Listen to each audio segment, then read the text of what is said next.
সিলেট বিভাগ সহ দেশের ৮ জেলায় ঘন্টায় ৬০ কিলোমিটার বেগে ঝড়ের পূর্বাভাস দিয়েছে আবহাওয়া অধিদপ্তর।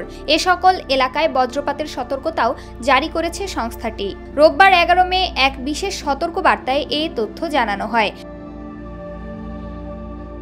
আবহাওয়াবিদ মোহাম্মদ শাহিনুল ইসলামের সই করা বার্তায় বলা হয়, রোববার বিকাল ৩টা থেকে পরবর্তী ৩ থেকে ৫ ঘন্টায় নেত্রকোনা, ময়মনসিংহ, কিশোরগঞ্জ, নরসিংদী, ব্রাহ্মণবাড়িয়া, কুমিল্লা, রাজশাহী, পাবনা ও সিলেট বিভাগের উপর দিয়ে অস্থায়ীভাবে প্রতি ঘন্টায় ৪৫ থেকে ৬০ কিলোমিটার বা এর অধিক গতিবেগে দমকা হাওয়া বা ঝড়ো হাওয়া সহ বৃষ্টি বা বজ্রবৃষ্টি ও বজ্রপাত হতে পারে।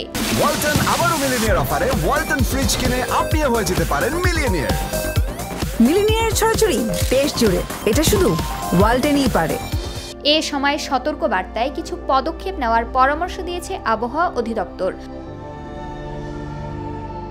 পরামর্শগুলো হলো: ১. বজ্রপাত হলে ঘরের মধ্যে থাকুন। ২.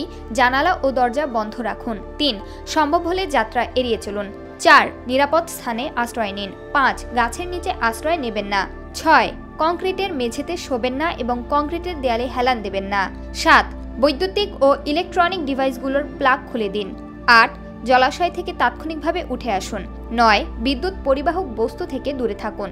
১০. শিলাবৃষ্টির সময় ঘরে অবস্থান করুন। প্রমা কান্তা কোয়েল, বার্তা 24।